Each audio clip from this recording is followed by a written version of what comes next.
Hi dears, welcome to variety recipes.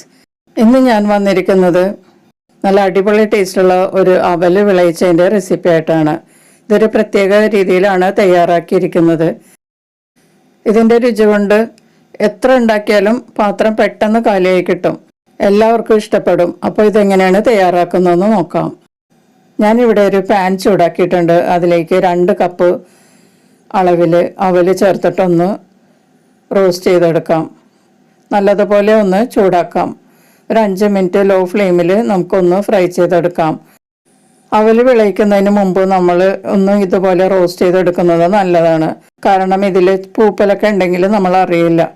അപ്പോൾ അതുകൊണ്ട് നല്ലതുപോലെ ഒന്ന് ഫ്രൈ ചെയ്തെടുക്കണം. നന്നായിട്ട് ചൂടായി കഴിയുമ്പോൾ അവലൊക്കെ നല്ല നീളം കുറഞ്ഞ് നല്ല വട്ടത്തിലായി കിട്ടും. ആ സമയം നമുക്ക് ഒരു പാത്രത്തിലേക്ക് മാറ്റാം. ഞാനിവിടെ ബ്രൗൺ അവലാണ് എടുത്തിരിക്കുന്നത്. വെളുത്ത അവലാണെങ്കിലും കുഴപ്പമില്ല കേട്ടോ.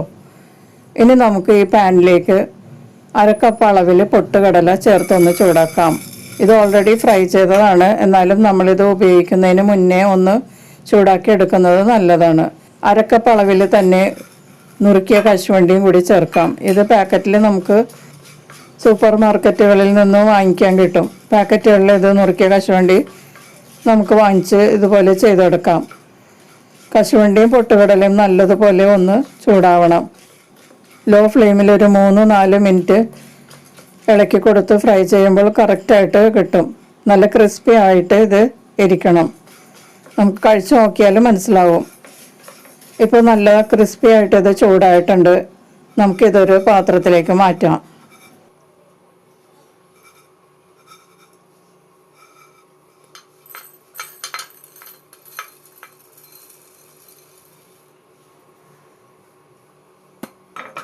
ഇനി ഈ സെയിം പാനിൽ തന്നെ വിളയിക്കാനുള്ള ശർക്കര ചേർത്ത് കൊടുക്കാം. 200 ഗ്രാം ശർക്കര ഉരുക്കിയെടുത്തതാണ് ഞാനിപ്പോൾ ചേർക്കുന്നത്. ഇതിൻ്റെ മണ്ണും കല്ലൊക്കെ കളഞ്ഞ് അരിപ്പയിൽ അരിച്ചെടുത്തിട്ടാണ് ഇതിലേക്ക് ചേർക്കുന്നത് കേട്ടോ. ശർക്കര ചേർത്തതിന് ശേഷം ലോ ഫ്ലെയിമിൽ ഇതിൽ വെള്ളമൊക്കെ വറ്റുന്നത് വരെ ഇളക്കി കൊടുക്കുക.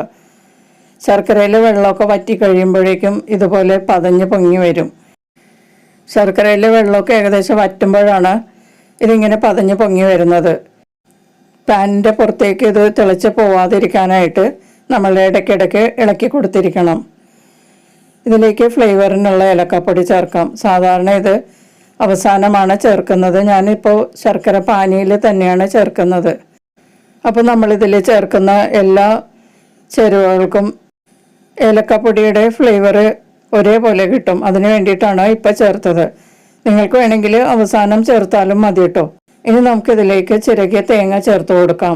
ചിരകിയ തേങ്ങ ചേർത്തതിന് ശേഷം ഇളക്കി കൊടുത്ത് തേങ്ങയിലെ വെള്ളമൊക്കെ ഒന്ന് വറ്റുന്നത് വരെ ഇളക്കി കൊടുക്കാം. തേങ്ങ ഓപ്ഷണലാണ്. ഇഷ്ടമില്ലാത്തവർക്ക് ചേർക്കണ്ട കേട്ടോ. തേങ്ങ ചേർത്താൽ നല്ല ടേസ്റ്റ് ആയിരിക്കും. പിന്നെ കൂടുതൽ ദിവസം ഇത് വെച്ചേക്കാൻ പറ്റില്ല. തേങ്ങ കാർച്ച മണം വരും. അപ്പോൾ അതിനു മുമ്പ് നമ്മളിത് ഉപയോഗിച്ച് തീർക്കണം. തേങ്ങയിലെ വെള്ളമൊക്കെ വറ്റി കഴിയുമ്പോൾ ഇതുപോലെ ബബിൾസ് വന്നു തുടങ്ങും. ആ സമയത്ത് നമുക്ക് റോസ്റ്റ് ചെയ്ത് വെച്ചിരിക്കുന്ന അവൽ ഒന്ന് ചേർത്ത് കൊടുക്കാം. പകുതി അവൽ ആദ്യം ചേർത്തിട്ടൊന്ന് മിക്സ് ചെയ്യാം. അതിനുശേഷം ബാക്കി കൂടി ചേർത്ത് കൊടുക്കാം.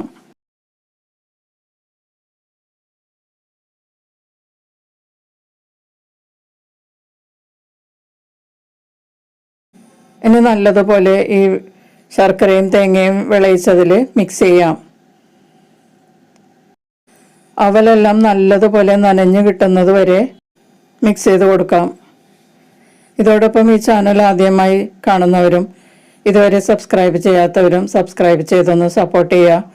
അതിനടുത്തുള്ള ബെല്ലൈക്കൺ എനേബിൾ ചെയ്ത് എൻ്റെ അടുത്തടുത്ത വീഡിയോസ് ഉറപ്പുവരുത്തുകയും ചെയ്യാം. ഇപ്പോൾ അവലെല്ലാം നന്നായിട്ട് നനഞ്ഞു കിട്ടിയിട്ടുണ്ട്. അവലെല്ലാം ഇതുപോലെ ആകുന്നത് വരെ ഇളക്കി കൊടുക്കണം. ഇനി നമുക്കിതിലേക്ക് ചേർക്കാനുള്ളത് റോസ്റ്റ് ചെയ്ത് വെച്ചിരിക്കുന്ന പൊട്ടുകടലയും നുറുക്കിയ കശുവണ്ടിയുമാണ്. അത് നമുക്കിപ്പോൾ ഇതിലേക്ക് ചേർത്ത് കൊടുക്കാം. ഇനി നല്ലതുപോലെ ഒന്ന് മിക്സ് ചെയ്ത് കൊടുക്കാം. ലോ ഫ്ലെയിമിൽ വേണം കേട്ടോ ഈ സമയത്ത് നമ്മൾ കുക്ക് ചെയ്യാനായിട്ട്. നല്ലതുപോലെ ഇളക്കി കൊടുത്ത് മിക്സ് ചെയ്യാം. ഇപ്പോൾ പൊട്ടുകടലയും നുറുക്ക് കശുവണ്ടിയും എല്ലാം നല്ലതുപോലെ മിക്സ് ആയിട്ടുണ്ട്. ഇനി ഇതിലേക്ക് 1 ടീസ്പൂൺ അളവിൽ റോസ്റ്റ് ചെയ്ത കറുത്ത എള്ള് ചേർത്ത് കൊടുക്കാം. റോസ്റ്റ് ചെയ്യാത്ത എള്ളാണെങ്കിലും കുഴപ്പമില്ല കേട്ടോ. ഞാനിത് റോസ്റ്റ് ചെയ്ത് വെച്ചിരിക്കുകയാണ് നമുക്ക് ആവശ്യം പോലെ എടുക്കാൻ വേണ്ടിയിട്ട്. അപ്പോൾ പെട്ടെന്ന് ചീത്താവുകയുമില്ല. പാക്കറ്റിലെ എള്ള് വാങ്ങിച്ചതിന് ശേഷം നല്ലതുപോലെ കഴുകി വെയിലത്ത് വെച്ച് ഉണക്കിയിട്ട് നല്ലതുപോലെ പൊട്ടുന്നത് വരെ വറുത്ത് എടുത്ത് നമുക്ക് തണുത്തതിന് ശേഷം കണ്ടെയ്നറിലാക്കി ഫ്രിഡ്ജിൽ സൂക്ഷിക്കാം. അപ്പോൾ കുറേ നാളത്തേക്ക് നമുക്ക് ഉപയോഗിക്കാം. എള്ള് നമ്മുടെ ഭക്ഷണത്തിൽ ഡെയിലി ഉപയോഗിക്കുന്നത് വളരെ അത്യാവശ്യമാണ് കേട്ടോ. ഇപ്പം നമ്മുടെ അവല് വിളയിച്ചത് റെഡി ആയിട്ടുണ്ട്. ഇനി സ്റ്റവ് ഓഫ് ചെയ്ത് നമുക്കിത് തണുക്കാൻ വെക്കാം. നേരിയ ചൂടുള്ളപ്പോൾ തന്നെ ഇതൊന്നും നല്ലതുപോലെ ഒന്ന് മിക്സ് ചെയ്ത് കൊടുക്കണം. ഇതുപോലെ വെടിവെച്ച് കൊടുക്കണം, അല്ലെങ്കിൽ ശർക്കര തണുക്കുമ്പോഴേക്കും കട്ടയാകാൻ സാധ്യതയുണ്ട്. അപ്പോൾ വെടിവെച്ചെടുക്കാൻ ബുദ്ധിമുട്ടാണ്. നേരിയ ചൂടൊക്കെ ആകുമ്പോഴേക്കും ഇതുപോലെ വെടിവെച്ചെടുക്കുക. നമുക്കിത് പാനിൽ നിന്ന് മാറ്റാം. വാവട്ടമുള്ള കുപ്പികളിലോ അല്ലെങ്കിൽ പാത്രത്തിലോ ആക്കി വെക്കാട്ടോ. നല്ല എയർ ടൈറ്റായ സ്റ്റീലിൻ്റെ കണ്ടെയ്നറിലും നമുക്കിത് സൂക്ഷിക്കാവുന്നതാണ്. വളരെ സിമ്പിളായിട്ട് ഉണ്ടാക്കിയെടുക്കാം. നല്ല ടേസ്റ്റാണ് കേട്ടോ. ശർക്കര കുറച്ച് കൂടുതൽ ചേർത്താൽ വളരെ നല്ലതാണ്, നല്ല ടേസ്റ്റ് ആയിരിക്കും. വൈകുന്നേരങ്ങളിൽ കുട്ടികൾക്ക് സ്കൂളിൽ നിന്ന് വരുമ്പോൾ കൊടുക്കാൻ വളരെ നല്ലൊരു സ്നാക്കാണിത്. ഇടനേരങ്ങളിലും നമുക്ക് കഴിക്കാൻ നല്ലതാണ്. പൊട്ടുകടലയും കശുവണ്ടി നുറുക്കൊക്കെ ചേർത്തിട്ടുള്ളത് കൊണ്ട് ഇത് കഴിക്കാൻ നല്ലൊരു ഫീലാണ്. അതുപോലെ എള്ള് ചേർത്തിട്ടുള്ളത് കൊണ്ട് എള്ള് കടിക്കുമ്പോഴും നല്ലൊരു എള്ളിൻ്റെ ടേസ്റ്റും കൂടി നമുക്ക് കിട്ടും. എള്ള് വളരെ ഗുണമുള്ളതാണ്. ധാരാളം കാൽഷ്യം അടങ്ങിയിട്ടുള്ളതാണ് എള്ളിൽ.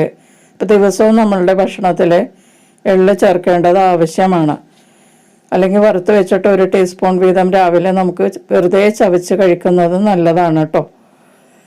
അപ്പോൾ അവല് വിളയിച്ചത് റെഡിയായിട്ടുണ്ട്. ഞാനത് കുപ്പിയിലാക്കിയിട്ടുണ്ട്. ഇത് നല്ലതുപോലെ തണുത്തതിന് ശേഷമാണ് കുപ്പിയിലേക്ക് ആക്കേണ്ടത് കേട്ടോ. എന്നിട്ടിത് മൂടി നമുക്ക് ഫ്രിഡ്ജിൽ വെച്ചാൽ നമുക്ക് ആവശ്യം പോലെ ഉപയോഗിക്കാം.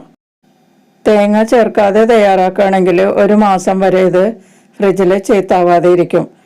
അപ്പോൾ കുറച്ച് കൂടുതൽ ഉണ്ടാക്കി വെച്ചാൽ നമുക്ക് 1 മാസം വരെ കഴിക്കാനുണ്ടാകും. അപ്പോൾ എല്ലാവരും ഒന്ന് ട്രൈ ചെയ്ത് നോക്കിയിട്ട് നിങ്ങളുടെ അഭിപ്രായങ്ങളും നിർദ്ദേശങ്ങളും ഒക്കെ അറിയിക്കുക. വീഡിയോ ഇഷ്ടപ്പെട്ടാൽ ലൈക്ക് ചെയ്യുകയും നിങ്ങളുടെ ഫ്രണ്ട്സിനും റിലേറ്റീവ്സിനൊക്കെ ഷെയർ ചെയ്ത് കൊടുക്കുകയും ചെയ്യുക. നമുക്ക് വീണ്ടും മറ്റൊരു റെസിപ്പിയുമായി കാണാം. Thank you.